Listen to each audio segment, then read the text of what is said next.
Bonjour à tous, bonjour, bienvenue sur ma chaîne Dominica Éveille-toi.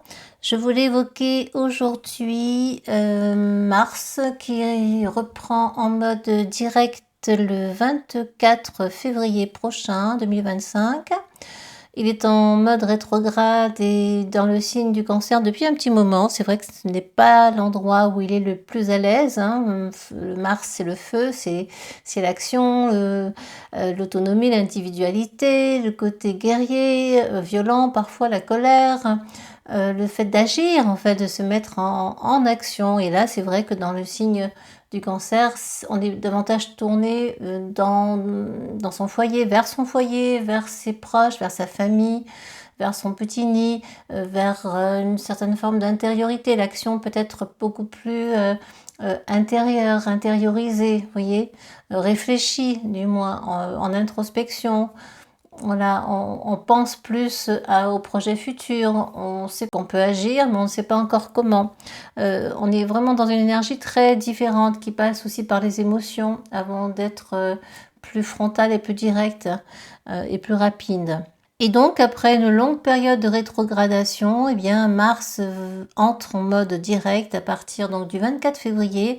Mais déjà, 2 jours avant, la planète est en stagnation, l'énergie stagne à partir du 23 pendant 2 jours, et c'est après son mode direct que effectivement la planète va reprendre, réavancer. C'est pas qu'elle avance, mais c'est une vision d'optique vue de la Terre toujours, hein. Donc effectivement, à partir de là, l'énergie va être tout autre, différente. Ça y est, on s'engage réellement, on avance, on sent que tout ce qu'on a projeté, tout ce qu'on a envisagé se met en place, s'organise, se planifie. Ça peut être au niveau donc de votre travail, ça peut être au niveau de vos projets personnels, ça peut être au niveau donc de l'engagement qui a été pris pendant ces mois derniers. Est-ce qu'on a acheté une maison? Est-ce qu'on a réfléchi à l'achat d'une maison? Est-ce qu'on fait des travaux dans sa maison? Est-ce qu'on est dans un travail de conscience? Que effectivement le cancer, maison 4, on est plus dans l'émotion, on est plus dans la manière plus réfléchie d'agir, vous voyez, plus émotionnelle, on est plus dans l'émotion ici. Donc tout ça a une autre couleur, mais voilà, on va être toujours dans le signe du Cancer, mais au moins l'énergie est lancée. Et c'est important parce qu'on va se retrouver bientôt, au fur et à mesure, avec beaucoup d'éléments, beaucoup de planètes dans les signes, dans le signe d'eau, dans le signe du Poisson, entre le signe du Poisson et le signe du Bélier. Donc des énergies un peu contradictoires parfois, et cet amas planétaire va se former au fur et à mesure des semaines qui vont passer. Ça va être une concentration très forte et ça vous touchera selon quels éléments sont touchés dans votre ciel, dans votre carte natale. Il peut y avoir des carrés avec d'autres planètes, et d'autant que cette énergie dure un certain temps, donc ça a le temps de s'installer, ça a le temps d'infuser, ça a le temps d'agir, et donc d'interagir aussi au sein de votre vie, et selon bien sûr les domaines touchés, hein. Voilà, donc c'est vraiment en fonction de chacun, on n'est pas tous égaux là-dessus, et c'est en fonction vraiment de chaque aspect formé, de chaque concentration d'aspects formés là. Alors, si vous êtes très neptunien, forcément, cela va beaucoup vous toucher. Il n'y a pas de bon sens, de mauvais sens. Ça peut faire bouger les émotions un peu plus. Ça peut vous rendre beaucoup plus intuitif. Ça peut vous rendre plus éclairé. Mais en même temps, ça peut nous mettre davantage dans l'illusion, la désillusion, dans le brouillard, dans le flou total. C'est vraiment en fonction de chacun, hein, et de la manière dont on fonctionne. Mais revenons à ce Mars direct dans le signe du Cancer, à partir donc du 25, 1h du matin, à 17 degrés, 01 du signe du Cancer. Il va y rester quelque temps encore avant de changer de signe et de passer dans le signe du Lion, dans un signe beaucoup plus feu. Mais effectivement, vous verrez, s'il y a des projets en cours, eh bien ça pourrait vraiment voir le jour. Tout peut s'ouvrir là, tout peut avancer assez vite. Et donc ça peut faire du bien justement en contrebalance du moins des énergies très, très poissons, très neptuniennes que j'ai évoquées juste avant. Alors ce jour-là, autour du 25, oui, autour du 20, 23, 24, 25, et peu de temps après, nous avons une nouvelle lune, le 28 février qui justement, vous voyez, se passe dans le signe du Poisson. Donc il y a vraiment quelque chose de heu, très collectif en même temps, très dans l'intuition, dans la spiritualité, peut-être des prises de conscience qui peuvent se manifester là, réfléchir à soi, réaliser que, cela ne convient plus ou que, voilà, on peut faire autrement. Il peut y avoir vraiment des flashs, hein, de la clairvoyance même qui se manifeste. Soyez attentifs à tous ces signes, à tout ce qui pourrait se passer autour de vous. Il pourrait y avoir des synchronicités plus fortes, des apparitions soudaines de gens auxquels vous pensiez, je sais pas, d'un seul coup, vous pensiez à quelqu'un et puis la personne vous appelle ou vous la voyez peu de temps après alors que vous n'aviez pas de nouvelles pendant un petit moment, des choses comme ça. Donc soyez attentifs aux signes qui se présentent et vous serez plus perceptif, plus perceptive. Mais c'est toujours pareil, si vous êtes très pragmatique, très dans le concret, eh bien vous verrez peut-être moins ces signes ou ils vous parleront moins. Si vous êtes très spirituel, très neptunien, très poisson, eh bien là effectivement ça vous parlera davantage et ça pourrait même se développer encore plus. Et ce jour-là, alors le 25 février, lorsque Mars passe en mode direct vers à 1 heure du matin, et bien heure de Paris, la planète forme un trigone à Saturne, qui lui-même est conjoint à Mercure, donc on a quelque chose qui est de l'ordre des démarches administratives, de la communication, de ce qu'on a mis en place, des déplacements, de la manière dont on communique, etc., qui est donc encouragé dans l'action, par l'action justement, dans la réflexion qui a été mise en place, eh bien, il y a vraiment un élan là de mettre en route des choses auxquelles on avait pensé, réfléchi, de les engager, de se déplacer pour, voilà, quelle que soit l'action prévue ce jour-là, autour du 25 février. Donc voilà, les déplacements sont favorisés. On prend le temps de faire les choses. Il y a cette notion aussi de réflexion plus profonde avec Mercure, Saturne, plus dans la sagesse, dans la maturité d'un projet, d'une situation, quelle qu'elle soit. Il y a un travail de persévérance qui ressort ici, d'efforts à fournir, qui a été fourni certainement pendant quelque temps et qui là va prendre forme réellement, mais avec beaucoup plus de patience, de maturité, de mûrissement des projets, des situations en question. Cela peut être bien sûr au niveau du travail. Avec Mars, oui, c'est aussi le travail, l'action, le côté professionnel. C'est encouragé. Peut-être avez-vous envisagé une formation. Bien écoutez, ça se met en place, si c'est le cas.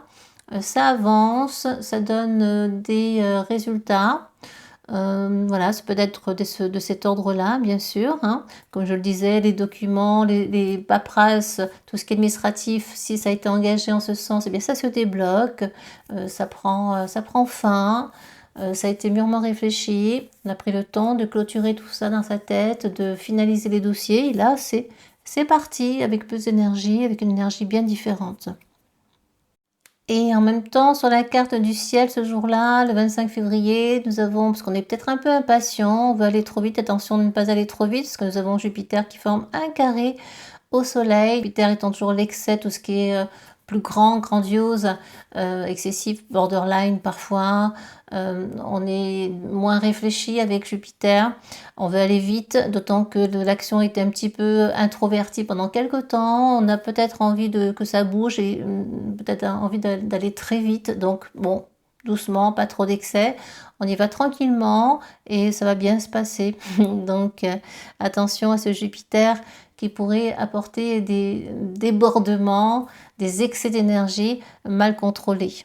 Nous avons aussi des rencontres qui sont favorisées ce jour-là puisque Vénus forme un sextile à Jupiter, donc nouvelle rencontre, nouvel amour.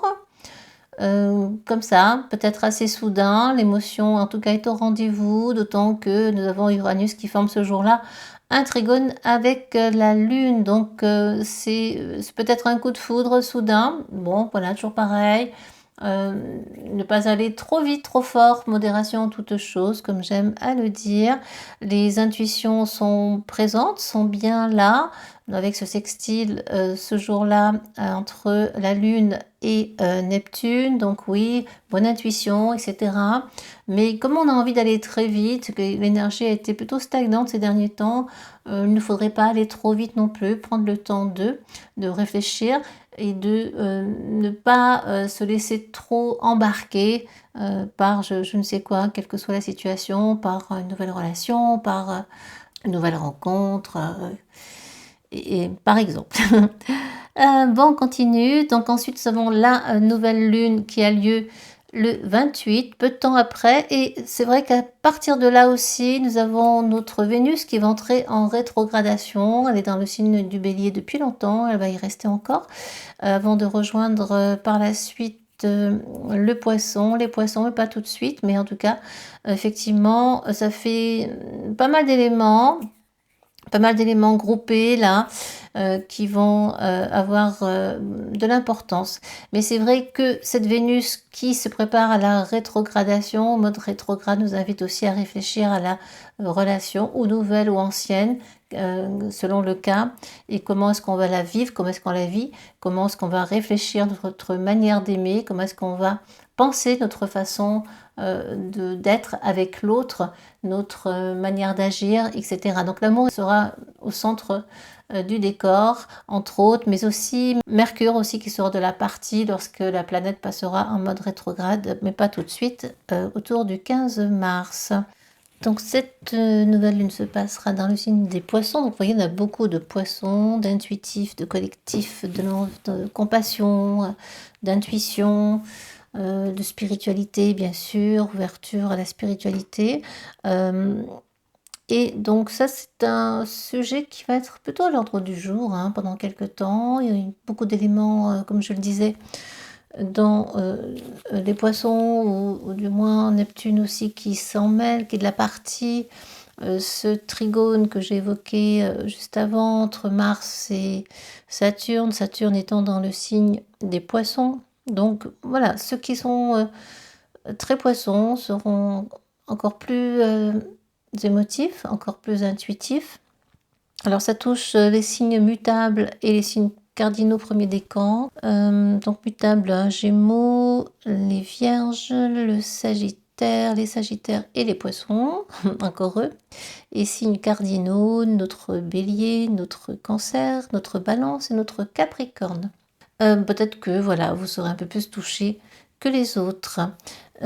Simplement, cette nouvelle lune donc, évoque toujours ce trigone entre Mars et Saturne, donc qui encourage le travail, qui encourage la persévérance, qui encourage l'effort, dans beaucoup plus de douceur, puisqu'on est vraiment entre l'eau et l'eau, entre le Cancer et les Poissons. Effectivement, on pourrait être plus sensible au sein du travail, dans le milieu professionnel. On pourrait être un peu plus tranquille, justement, au niveau des émotions, ou ça pourrait bouillir intérieurement également. Nous avons ce même jour, le 28 février, lors de cette nouvelle lune qui amorce un nouveau cycle. C'est toujours important, les nouvelles lunes. Pour Stephen Arroyo, qui est un grand astrologue américain, ce sont des moments importants, plus même que les pleines lunes pour lui. Il y a toujours plus d'événements qui sont plus marquants. C'est vrai que c'est un nouveau cycle qui commence, donc avec tout ce que ça implique. On a toujours des cycles, effectivement, et tout commencement implique quelque chose, amène une nouvelle énergie. C'est en ce sens surtout que c'est important, et ça vient déclencher l'énergie d'une planète à côté, ou l'énergie d'un aspect avec une autre planète. Et effectivement, ça vient nous apporter un petit renouveau, une nouvelle envie d'eux, une nouvelle perception, de nouvelles idées, de nouveaux projets. On entame, on commence, on initie quelque chose.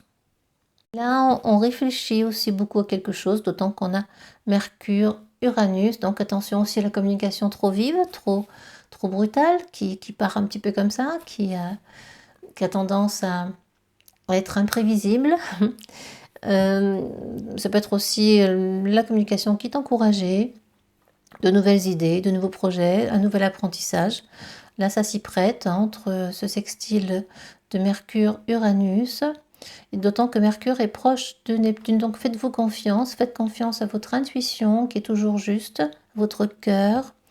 Connectez-vous à cela et laissez-vous guider, laissez-vous faire. Alors ça pourrait être un peu titillant, ça pourrait être un petit peu excitant dans le sens parfois irritant, hein, ça pourrait apporter un petit peu d'instabilité aussi, ces émotions. Voilà, c'est selon chacun bien sûr, hein. Et encore une fois, Jupiter, Vénus, les rencontres sont encouragées, sont favorisées, d'autant que Jupiter est toujours dans le signe des Gémeaux, qu'il est passé en mode direct. Donc là, on est dans une énergie assez forte, assez air. Ce sont les éléments air qui sont mis en avant, entre Mercure aussi et Jupiter. Mercure et Uranus. Ça pourrait être même superficiel parfois, bon, mais tout est ok, hein. Il n'y a pas de règle absolue. Chacun le vit à sa façon, expérimente selon qui il est, selon son âge, selon son niveau de conscience, selon différents éléments. Chacun se fixe les règles qui lui conviennent en fait. Donc voilà, mis à part ça, on n'a pas d'autres tensions. La seule tension est entre Jupiter et la Lune. Donc effectivement, il pourrait y avoir des excès d'émotions, d'émotivité, des excès d'énergie ou mal canalisés. On peut vouloir aller trop vite justement. Trop vite, trop fort, peut-être parce qu'on s'est senti frustré les mois précédents, les semaines précédentes. Bon, prudence, toujours aller doucement, prendre le temps de réfléchir pour éviter de faire des erreurs. Et même les erreurs ne sont pas des erreurs parce que tout est expérience. Donc je vous invite vraiment à vous connecter à votre intuition, à votre mental, mais de manière tempérée quand c'est nécessaire, à votre cœur, et de trouver l'équilibre entre les uns et les autres. C'est vrai qu'on va peut-être manquer d'élémentaire, parce qu'on est beaucoup dans les eaux là. Il pourrait y avoir même des dégâts des eaux, hein, carrément, dans le sens plus réel du terme. Il y a beaucoup d'eau, il pourrait y avoir des intempéries, effectivement. Mis à part ces éléments, on n'a pas beaucoup de carrés, un seul, que j'ai évoqué entre Jupiter et la Lune. Mais voilà, sinon, rien d'autre à rajouter sur cette nouvelle lune qui est un démarrage important, qui va engager une nouvelle énergie, un nouveau cycle pour les semaines à venir. Bien, écoutez, merci pour votre écoute. Prenez grand soin de vous, de vos émotions. Connectez-vous, méditez, c'est le moment. C'est parfait. Pensez à vous ancrer, pour ceux qui sont déjà très poissons, très neptuniens, pensez à vous ancrer, là c'est plus que nécessaire. Travail de méditation, ou de tai chi, qigong du moins, ou balade dans la nature pour être proche de la terre, proche des arbres. Voilà, enracinez-vous, ce sera important. Voilà le conseil. En tout cas, merci et à très bientôt. Prenez vraiment bien soin de vous. À bientôt, au revoir, merci.